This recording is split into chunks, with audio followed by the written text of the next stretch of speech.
Olá pessoal, aqui mais uma vez o professor Henrique, espero que estejam todos bem. Hoje daremos continuidade ao conteúdo de biologia do segundo ano, falando com vocês um pouco sobre o filo artrópoda. O professor Carlinho, na sua aula, fez a parte introdutória desse filo, falou com vocês sobre as características gerais e as duas primeiras classes, a classe aracnídea e a classe crustácea.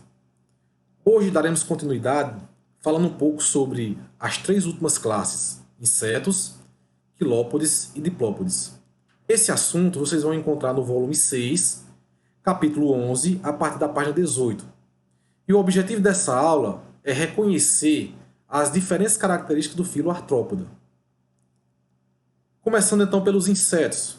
Características gerais dos insetos. Primeira característica: os insetos eles surgiram há cerca de 350 milhões de anos e foram os primeiros seres voadores do planeta. Eles apresentam uma grande diversidade e estão presentes nos mais diversos ambientes. Prestem bem atenção. Os artrópodes eles apresentam duas características muito importantes para que eles possam ter essa diversidade e serem encontrados nos mais diversos ambientes. Quais são essas duas características? A primeira delas, a presença de exoesqueleto quitinoso e rígido.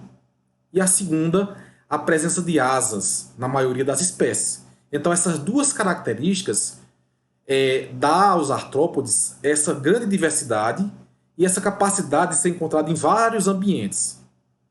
Os artrópodes possuem corpo dividido em três tagmas, que são cabeça, tórax e abdômen. Como vocês podem observar na imagem, aqui nós temos as características do inseto. Nós temos aqui, ele é dividido em três partes: cabeça, tórax e o abdômen. Na cabeça, a parte da cabeça, vocês vão encontrar duas antenas, que são os órgãos olfativos e táteis. Vamos encontrar também dois olhos compostos. Cada olho composto é formado por mais de 2,5 mil unidades visuais chamadas de omatídeos, que são sistemas de captação de imagem altamente eficazes. Outra coisa, nós vamos encontrar na cabeça três ocelos, que a gente chama de olhos simples. São tipos de olhos que não percebem imagens nítidas, apenas detectam a presença de luz. Outra estrutura que vamos encontrar na cabeça é o aparelho bucal.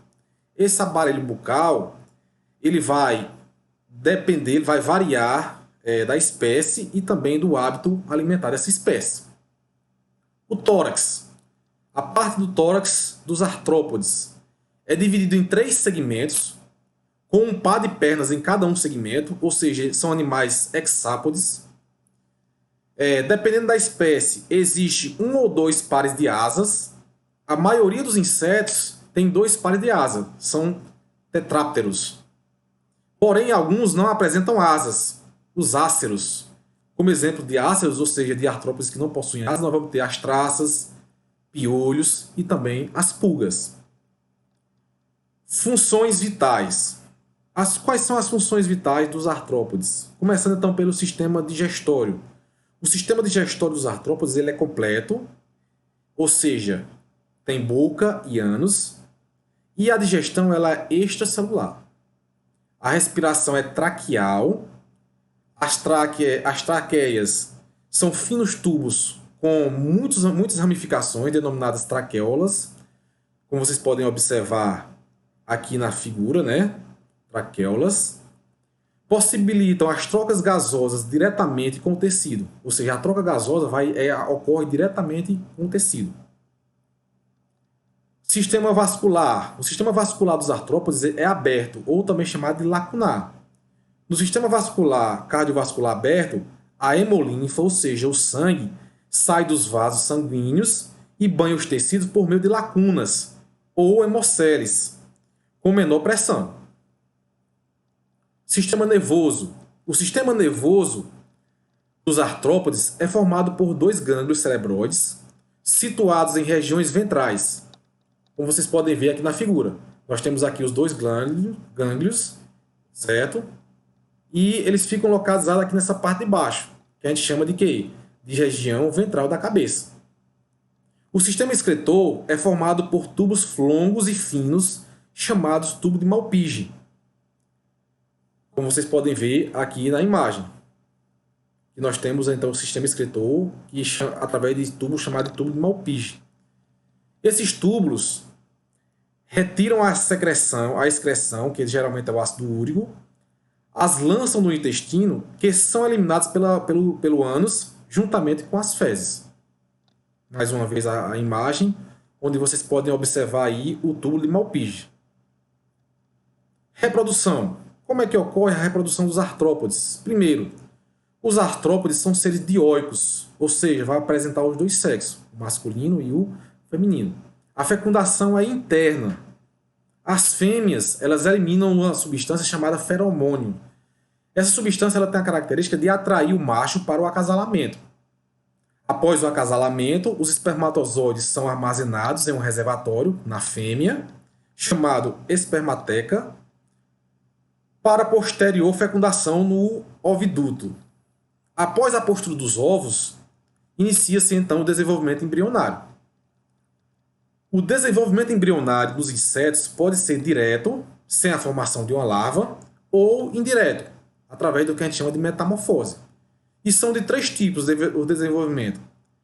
Desenvolvimento ametábolo, que é sem metamorfose. Desenvolvimento hemimetábolo, que ocorre a metamorfose incompleta. E o desenvolvimento holometábolo, que é quando ocorre a metamorfose completa.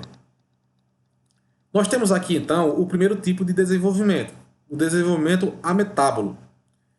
Nesse desenvolvimento, primeiro, não ocorre a formação de larvas.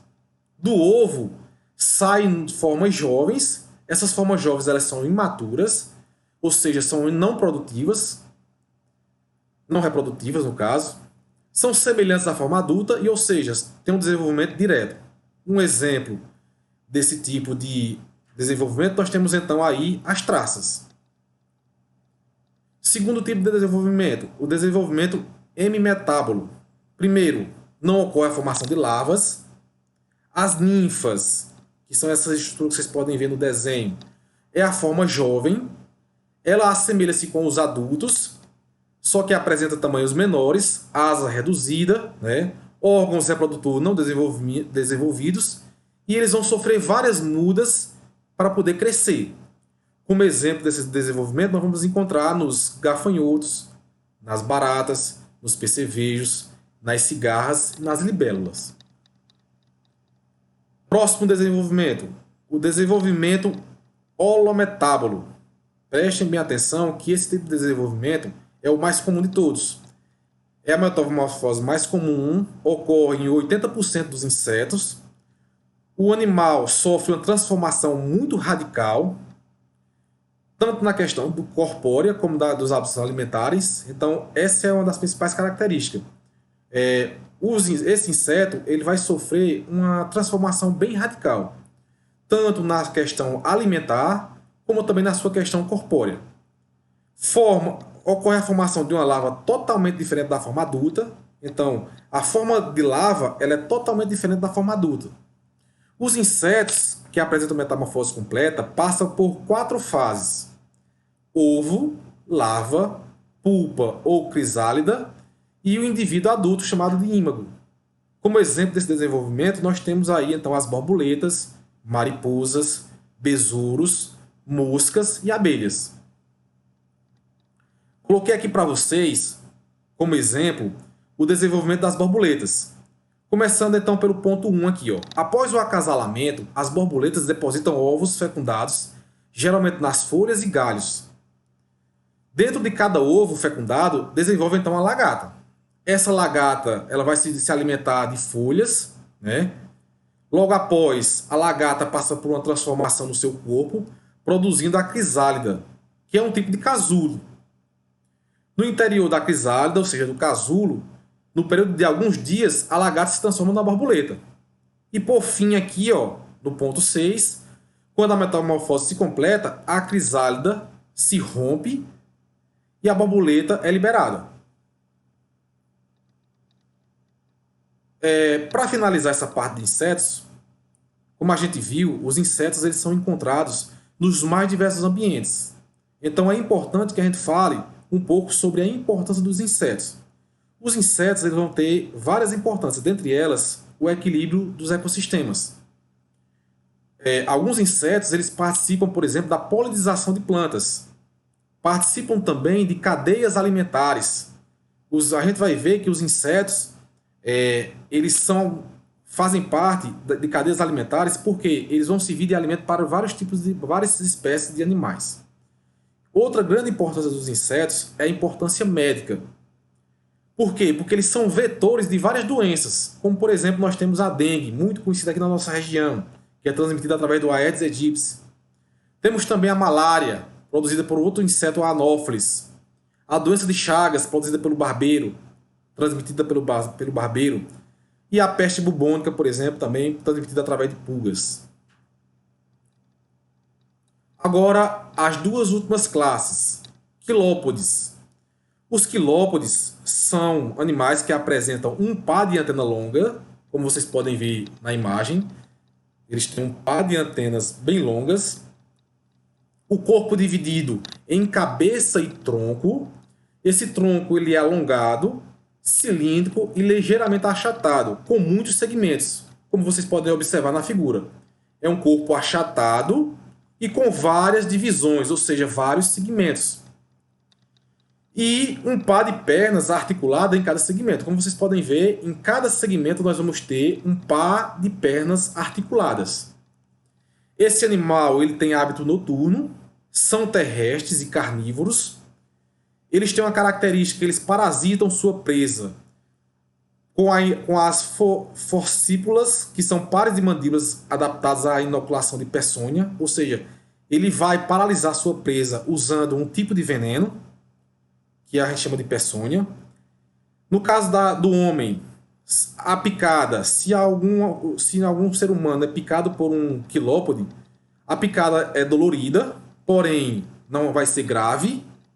A pessoa pode sentir enjoo, náusea e vômito e algumas outras alterações. E em alguns casos a pessoa vai precisar então ter um atendimento médico. Esses animais são encontrados em países tropicais, como sobre pedras e folhas ou galhos. Países tropicais como, por exemplo, o Brasil, né? Aqui nós temos então a figura de um quilópodes. Ele tem duas antenas longas, né? Um par de pernas por cada segmento, lembrando que é um animal carnívoro com hábitos noturnos. Como principal representante, nós temos as citopeias, também chamadas de lacraias. Os diplópodes. Os diplópodes são animais que apresentam corpo cilíndrico, dividido em cabeça, tórax, e esse tórax ele é um pouco curto, com 4 segmentos, e o abdômen é mais longo, que pode ser entre 9 e até 100 segmentos, como vocês podem ver na imagem. Possui 2 pares de perna por cada segmento, então em cada segmento ele vai ter 2 pares de perna. Possui também hábitos noturnos e, no caso, esse animal ele não possui peçonha, diferente dos quilópodes. Auxiliam na formação do humus, pois a alimentação de vegetais em decomposição. Essa é uma característica muito importante dos diplópodes, porque eles se alimentam de matéria orgânica morta e contribuem muito na produção de humus, que é responsável pela fertilização do solo. Vivem em locais úmidos e escuros, sob pedras ou folhas caídas. E os diplópodes também têm uma característica muito importante, muito interessante. Quando eles são ameaçados, para se proteger, eles se enrolam. E em algumas espécies, eles liberam um odor capaz de afugentar os inimigos. Nós temos aqui, então, a figura de um diplópode. Lembrando que são animais herbívoros, portanto, são inofensivos. Quando ameaçados, eles se enrolam ou liberam um odor. Possuem um par de antenas curtas e 2 pares de pernas por cada segmento. Como exemplo de diplópodes, nós podemos citar o piolho de cobra, ou também chamado de imbuá, que é um animal bem característico da nossa região, principalmente na época de inverno. Para finalizar, é importante que vocês saibam também que tanto os quilópodes como os diplópodes apresentam estruturas internas semelhantes aos insetos. Então, olha só, Os quilópodes e os diplópodes vão apresentar também sistema digestório completo, circulação aberta, respiração traqueal, excreção por tubo de Malpighi e também o sistema nervoso ganglionar ventral. Para encerrar nossa aula, eu vou deixar para vocês algumas atividades, lembrando que essa atividade faz parte do conteúdo do professor Carlinhos e também do meu. Vocês vão fazer então aí na apostila, na página 22 e 23, as questões de 1 a 6. Hora de estudo, página 29 e 30, questões de 8 a 13. Caderno de atividade, página 11 a 15, questões 14 a 16. Por hoje é só, pessoal. Obrigado e até a próxima.